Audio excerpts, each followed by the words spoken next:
Swear.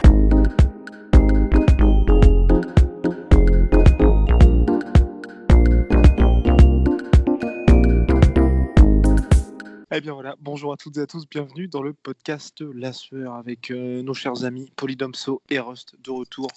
Nous allons parler de Floyd Money Mayweather qui a annoncé son retour pour 2028, un rendez-vous avec Dana White, donc le fameux UFA Boxing pour lequel notre cher Polydomso avait pas mal de doutes, finalement prend plus ou moins forme, même si ça reste pour l'instant que des posts sur les réseaux sociaux, n'est-ce pas Polydomso? Ouais, ça peut être je maintiens ma position, hein, ça peut être juste un coup de pub, hein, Ouais. ça n'engage à rien, ce serait pas la première fois. Mayweather, quand même, le nombre de coups, de coups marketing comme ça qu'il a fait, où il s'est présenté. Quand même, pour ceux qui se souviennent, il s'était présenté avec des gants de MMA dans une cage à une période. On a trop vite oublié ce genre de détails. Alors que le mec, même pas dans Milan, Ah oui. Il y a des gros bruits par contre de micro, je sais pas d'où ça vient. Ah, ça doit être moi sûrement. Et excusez-moi à tous nos auditeurs, auditrices. Pardon. Mais alors, oui, parce que. Attends, qu'est-ce que je voulais dire j'ai oublié, pardon. Et Floyd Mayweather, ce que je voulais ajouter, c'est vrai que, à la différence des précédentes fois où c'était, je crois, pour Paddy Powder, où il était rentré dans la cage avec les gants, là, c'est que l'UFC, on va dire, est de mèche, dans le sens où l'UFC et Dana White, les comptes officiels de l'UFC et Dana White ont partagé sa publication. Donc, je vois mal quand même l'UFC se faire enfler au point de partager un mec qui dit je reviens, pour que finalement, il n'y ait rien à suivre. Et a priori, ce serait un événement où, en gros, il y aurait. On ne sait pas encore s'il y a Floyd Mayweather, mais il y aurait des combattants du roster TMT. Non mais voilà, c'est ce que j'allais dire. Et on en revient à une vidéo qu'on avait faite il y a très très longtemps. Moi, la seule configuration à laquelle je vois Floyd Mayweather plutôt entrer en relation avec l'UFC, c'est pas en tant que combattant, c'est en tant que promoteur ou copromoteur, et donc pour recycler certains de ses combattants. Voire même ce qu'il avait fait avec le Rising, c'est-à-dire il fait vraiment de la pure promotion en faisant un combat avec Tenshin où il ne risque rien, vraiment tout est avec lui. Et ça devait être dans le contrat du Rising, on l'imagine, qu'il fait le combat, et à côté de ça, du coup, le Rising accepte de mettre des combattants de la Mayweather Team dans leurs events. Là, ça doit probablement être le cas. D'autant plus qu'il commence à avoir un énorme roster de combattants. Mayweather Promotion. Il a un combattant de MMA, j'ai oublié son nom, qui est à l'UFC, qui a fait son combat il n'y a pas longtemps, et qui a d'ailleurs remporté son combat, et qui est une énorme star sur les réseaux sociaux.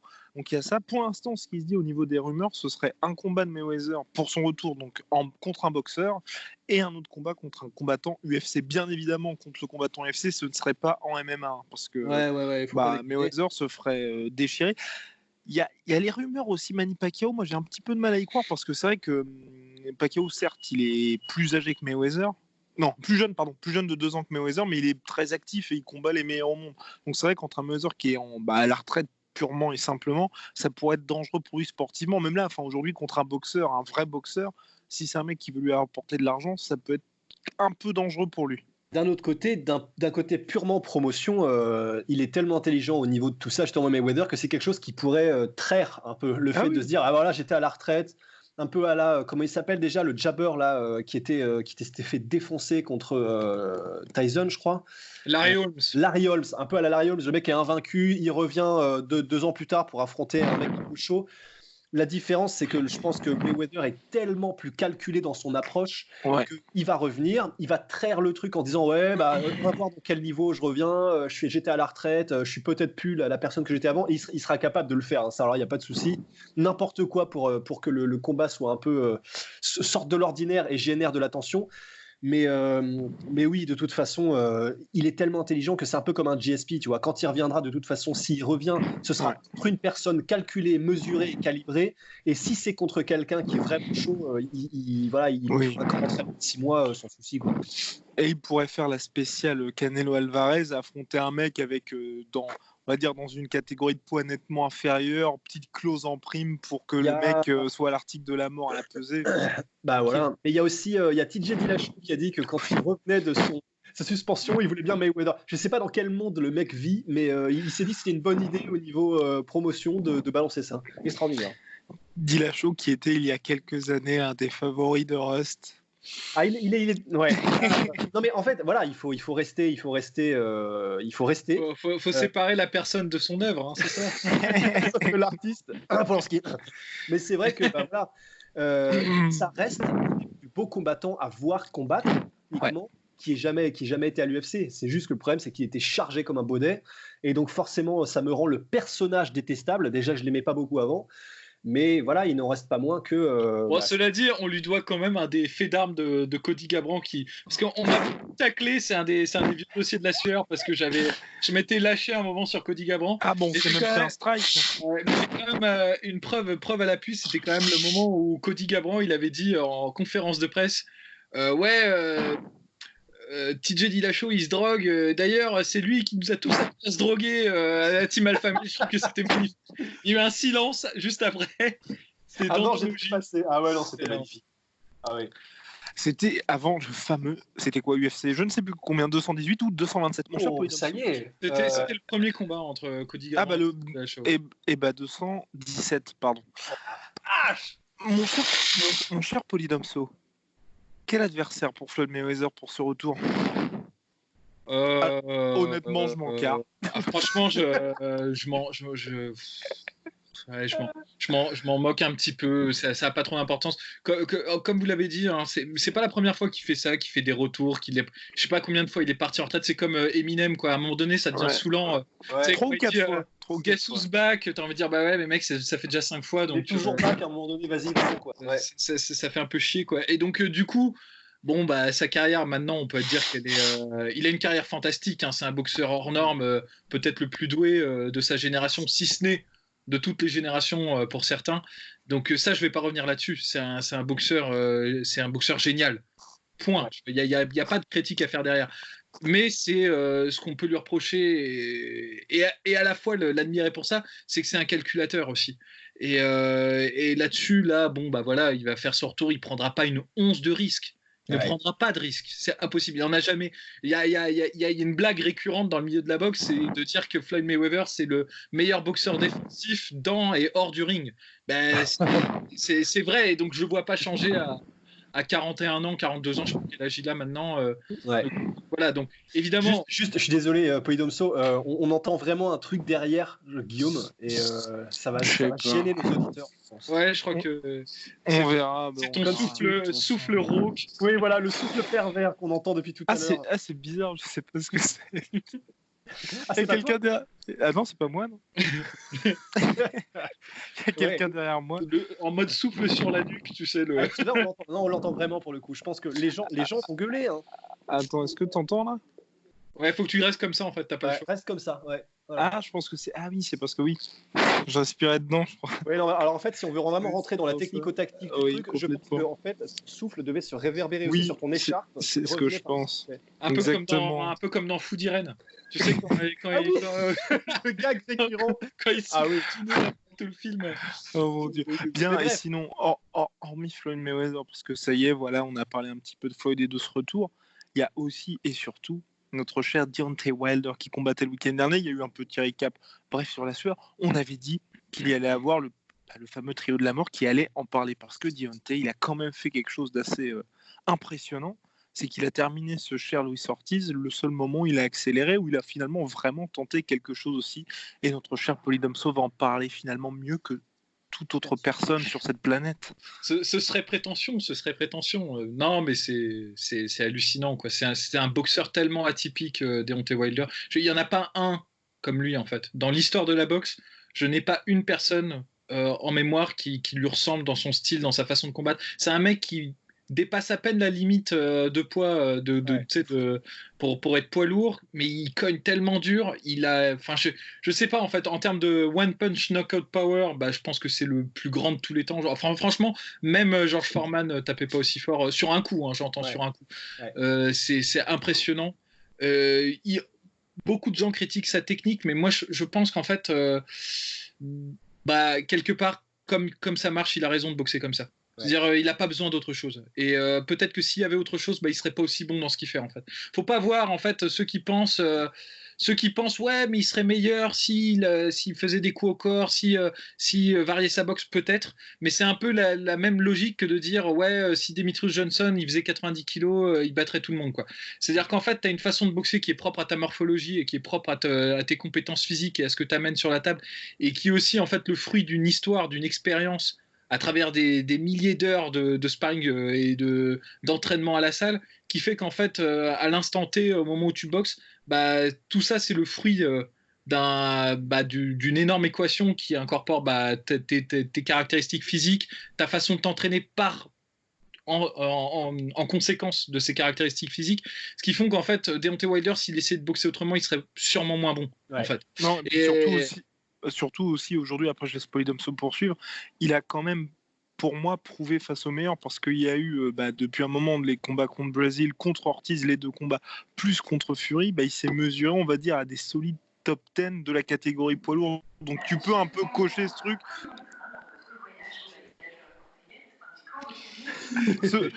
Tu peux cocher le truc, ça marche uniquement contre des gars qui n'ont pas le niveau parce qu'aujourd'hui il prouve que peu importe qui t'es, tu vas finir par tomber parce que même Fury est tombé et par 2 fois. Polydomso, je vous laisse reprendre la parole. Non, et puis bon, voilà, il boxe. En fait, c'est marrant ce que je disais un peu en off avec Guigui, c'est qu'on peut critiquer sa technique d'un point de vue général. Il y a plein de trucs qui manquent, il y a plein de trucs qu'il ne sait pas faire et tout. Mais sur certaines choses, c'est tellement un tueur. Enfin, je veux dire, sa droite, elle est parfaite, quoi. Son bras arrière, il est parfait. Son point arrière, c'est pas un point, c'est le marteau de Sigmar, quoi. Petite référence de mage noir, là, niveau 12. Mais en gros, je veux dire, il a ce que les karatékas cherchent depuis des centaines d'années, à savoir le tsuki parfait, quoi. Tu vois, et il l'a, quoi. Je veux dire, le coup qu'il a mis sur Luis Ortiz, il aurait mis KO n'importe qui. J'en ai rien à foutre de qui vous mettez en face. Le mec qui se prend ce coup-là, il est mort. C'est-à-dire, vous pouvez chercher dans l'histoire de la boxe n'importe qui. Alors après, il y a peut-être des mecs qui l'auraient pas prise la droite aussi. Alors ça, c'est un autre débat. Mais je veux dire, s'ils sont les récipiendaires du coup, c'est terminé quoi. La messe est dite, tu vois. Et ça, c'est impressionnant. C'est impressionnant parce que en fait, le seul moment où Ortiz a ralenti, il a suffi de ça en fait.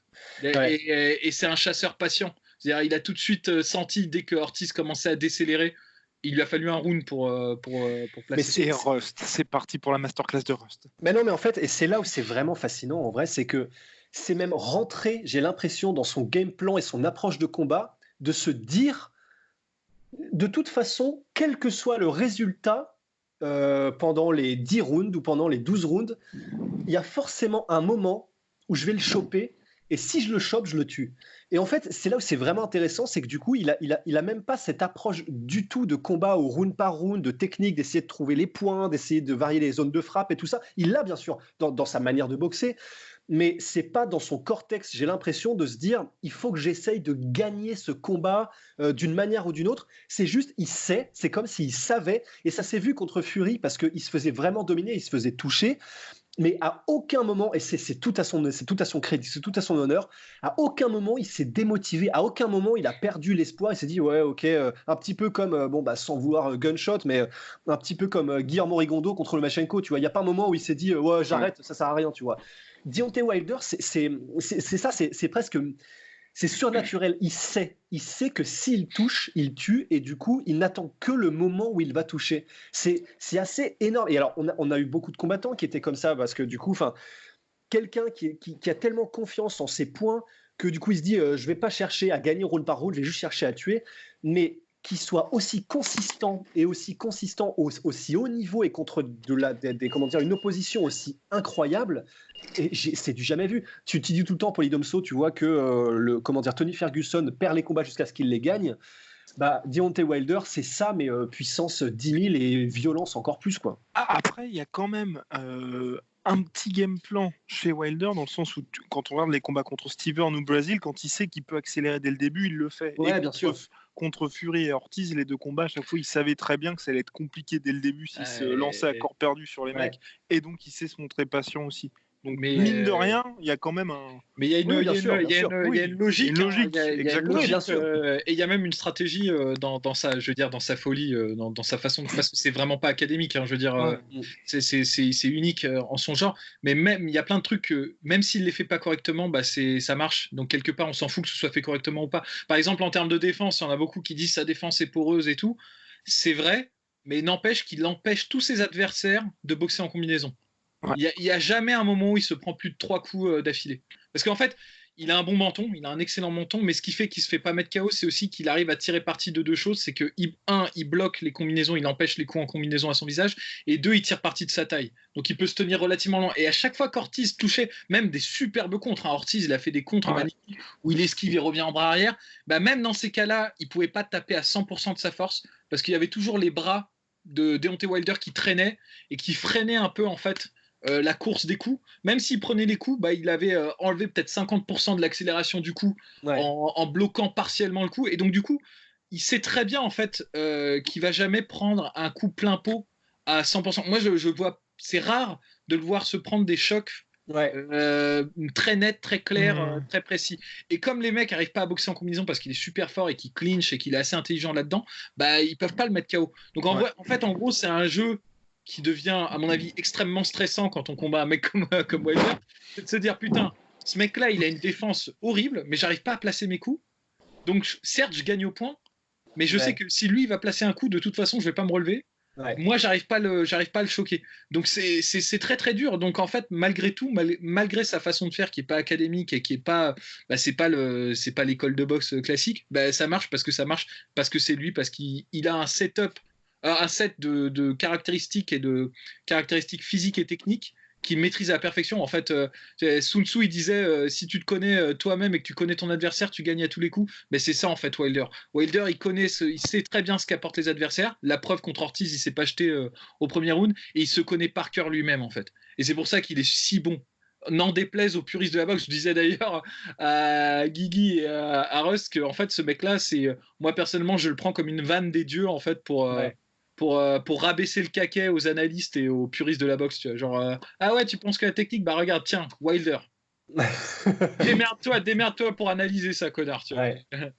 Non, et puis jusqu'à maintenant, il a donc mis knockdown absolument tous ses adversaires. Messieurs, la question que tout le monde se pose aujourd'hui, c'est qui peut faire tomber Wilder, ou sinon, au-delà de le faire tomber, mais peut tenir tout un combat sans être envoyé au tapis?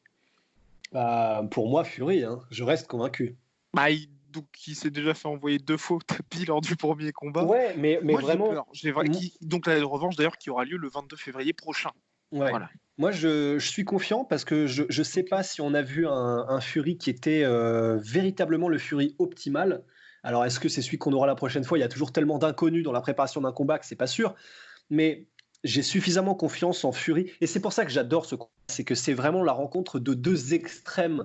C'est la puissance, mais vraiment divine, de Deontay Wilder contre pour moi, en tout cas, en poids lourd, le meilleur boxeur, en tout cas en termes de caractéristiques, de tout ce qu'il peut faire, de tout ce qu'il sait faire, de sa technique, contre vraiment le meilleur boxeur poids lourd, un des meilleurs de tous les temps, hein, vraiment, je le pense. Et c'est ça qui est bien, c'est que du coup, Wilder, on sait ce qu'il apporte, il va peut-être faire des changements, et oui, sûrement, il va faire des changements dans son approche, dans son combat prochain contre Fury. Mais Fury aussi est tellement cérébral, et en plus de ça, physiquement, je pense qu'il sera peut-être encore plus au taquet qu'il ne l'était la première fois quand il est revenu. Il l'a dit, et bien sûr, évidemment, c'est de la publicité, mais il a dit, voilà, j'ai peut-être pris un peu trop tôt, je suis revenu, et directement, j'ai voulu Wilder. J'aurais peut-être eu besoin de encore me chauffer un peu plus, c'était peut-être un peu tôt. Il le dit, bien sûr, parce qu'il faut vendre la revanche, mais c'est vrai aussi, hein, mine de rien. Ouais, voilà. Non, mais vraiment. 3 mois après ton retour, tu te tapes le deuxième à l'époque, hein, le deuxième gars le plus dangereux de la catégorie. Ouais, c'est cool, c'est couillu, mais voilà, tu te dis, il y a quand même peut-être une marge de progression au niveau de la manière dont il peut arriver à ce combat. Donc, pour moi, si quelqu'un peut battre Wilder, ça reste Fury, même si voilà, ça va être un de ces combats où on va être en stress constant. Du premier au dernier round, on va avoir les fesses qui font bravo, alors que tandis que je vois personne d'autre en fait. Ruiz, ce serait intéressant, vraiment. Moi, c'est lui que je vois, moi. Déjà, Polydomso et Guillaume, est-ce que déjà on est d'accord qu'on peut rayer Joshua? Oui, complètement. Ouais. Ça me fait chier parce que j'avais dit, ça remonte à longtemps. C'était avant que Wilder batte pour une première fois Ortiz. Il y a 2 ans déjà, je crois. Il y a 2 ans. Ouais. Ça passe vite. Non, c'était en 2018, mars 2018. 4 mars, je crois, un truc comme ça. Du coup, à cette époque-là, comme Joshua était frais de sa victoire contre Klitschko et que Wilder n'avait pas affronté finalement beaucoup de gens très connus à cette époque. C'était Steve Hearn, son plus gros test. Areola aussi, il me semble, il l'avait déjà affronté à ce moment-là. Ouais, bref. Et bah, du coup, j'avais pensé que Joshua avait largement ses chances. Après, je sais pas, hein, si Joshua se transcende et qu'il pulvérise Ruiz sur la revanche, on reverra sûrement nos calculs, hein, ça c'est certain. Mais en tout cas, le Joshua qui a affronté Ruiz, je donne pas cher de sa peau contre Wilder. Quoi. Ouais. Non, et puis il y a besoin de bouger, d'avoir une défense qui soit vraiment aux petits oignons. Et c'est un peu ça, je pense que Joshua, il peut très bien, même en ayant un style comme il va faire donc pour le combat contre Ruiz, où il va se klitschkoiser, mais je pense qu'il peut pas tenir 12 rounds sans s'en prendre une énorme. Tu vois. Après, l'avantage, c'est que c'est peut-être le plus gros cogneur derrière Wilder dans la catégorie. Donc c'est peut-être un pile ou face, tu vois, t'en sais rien, ça se trouve. Ouais, puis voire même, il va peut-être. Ce serait beau ça. Oh, toute la com là. Oh là là. Non, ce serait. Par contre, le combat à vendre, ce serait magnifique. Mais je me dis aussi, alors c'est vrai que j'ai du mal à voir, parce que je me dis, je vois un petit peu ça comme. Alors je sais, alors je vais me faire incendier par tout le monde pour cette comparaison, mais pour moi, Joshua, je le vois un petit peu dans sa manière de faire comme un Overeem en MMA. C'est quelqu'un qui a une force de frappe extraordinaire, une technique exceptionnelle, mais qui est capable de vraiment avancer. Et en défense en tout cas de se carapassonner, et tant qu'il est carapassonné et qu'il le fait bien et qu'il prend pas trop de risques, c'est vrai qu'il est quand même compliqué à percer théoriquement. Et je me dis, mais j'ai du mal à le voir ne pas se faire contrer à un moment donné par Wilder, ou en tout cas ne pas se faire surprendre. Mais je me dis, ouais, voilà, s'il a cette approche vraiment, mais purement, genre la tortue romaine, et j'avance et je prends aucun risque, et juste, je sais pas, je travaille au corps, des trucs comme ça, et ok, je vais peut-être pas pour le KO à un moment donné, pourquoi pas? Mais Monsieur Polydomso n'est pas convaincu. Ah non, moi j'ai du mal. Je pense que la posture comme ça, haute garde contre Wilder, c'est du suicide en fait. Enfin, vraiment. Parce qu'il y a forcément un moment donné où tu vas l'arrêter. Ça va passer à un moment donné. Et puis même, tu vois, contre Brésil, mec, la fenêtre de tir sur laquelle il met son bras arrière. Elle est toute mince, hein, et il le passe quand même. Donc, certes, il est assez. C'est une forteresse hein, quand il est comme ça, Joshua. Mais le truc, c'est qu'il y a tellement de micro-mouvements que tu calcules même pas. Tu sais, quand tu te déplaces, que tu armes ton jab, et que, en fait, ta garde, elle devient un peu perméable, et il suffit juste d'un moment, tu vois. Et même, ne serait-ce que tout, moi, je vois bien un truc, tu sais, genre sortie de clinch pour filer la métaphore MMA. C'est le temps que les bras se relèvent. Tu vois la vitesse à laquelle il sanctionne Luis Ortiz au 7e round. Hallucinant. Franchement, j'ai l'impression de voir un sniper, quoi. Genre, mais tellement. Et puis surtout qu'on était dans les 10 dernières secondes du round aussi. Hein. On était même plus 10 dernières secondes du round. Là, on était dans une ruelle à Stalingrad. Tu vois, c'est ça qui s'est passé. Genre, les pieds dans la neige. Bim. Vassili, Donc, en gros, c'est ça. Et donc, moi, j'ai un peu de mal. En fait, je pense qu'il faut être. C'est pour ça que j'ai confiance en. Je porte mes espoirs et ma confiance en Andy Ruiz. Si Andy Ruiz confirme contre Joshua, c'est qu'il a quelque chose de spécial. Et jusqu'à présent, moi, je pensais que la solution face à Wilder, c'était justement de faire preuve de technique et de le contrer. Mais en fait, je me dis, c'est peut-être un faux calcul parce que en fait, on laisse Wilder s'installer comme ça. On lui donne l'opportunité d'avoir son rythme de combat particulier où il t'endort un petit peu et puis il explose sur un moment où il a pris ses marques en fait. Peut-être qu'une agression constante à la Ruiz, Tyson, ou à la Tyson, ou à la Ruiz. Parce qu'il y a malheureusement Tyson n'est pas plus de ce monde. Pour la petite histoire, moi c'est vraiment si quelqu'un pour moi en tout cas pouvait vraiment détrôner Wilder et le mettre KO, le battre clairement, c'était Tyson. Pour moi au niveau stylistique, quelqu'un qui est constamment en mouvement, quelqu'un qui n'offre jamais de cible et qui est ultra agressif. Pour moi, c'était un peu la solution.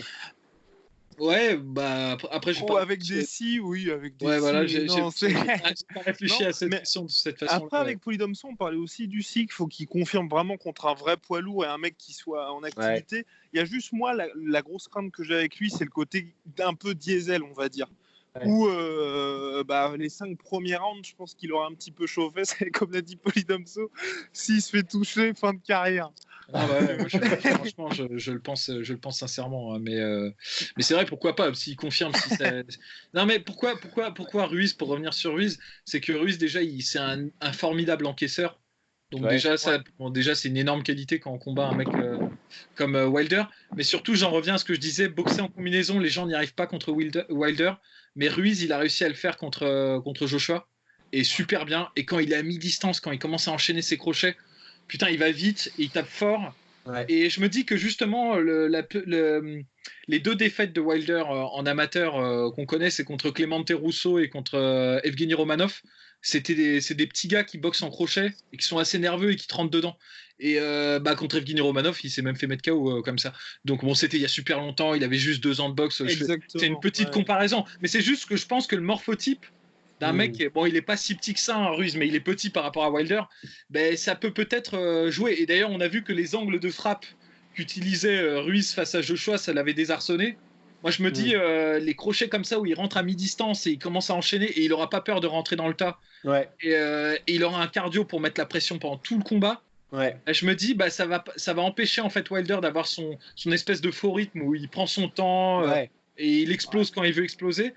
Et en même temps, s'il l'accroche et qu'il rentre à mi-distance, je pense qu'il a ses chances. Donc moi, personnellement, si Ruiz confirme et qu'il bat Joshua une deuxième fois, j'aimerais beaucoup voir... Je dis pas qu'il va gagner, mais en tout cas, c'est celui envers lequel j'ai le plus confiance. Peut-être même plus que Tyson Fury, en fait. Et ça se fera de toute façon, ce combat-là, parce que les deux sont représentés par PBC et All Heyman. Donc évidemment, le but, ce sera, si Andy Ruiz s'impose, de faire le méga fight. En plus, un Mexicain contre un Américain. Ça fera beaucoup, beaucoup de dollars. Bien, messieurs. On se dit à la prochaine. Soit.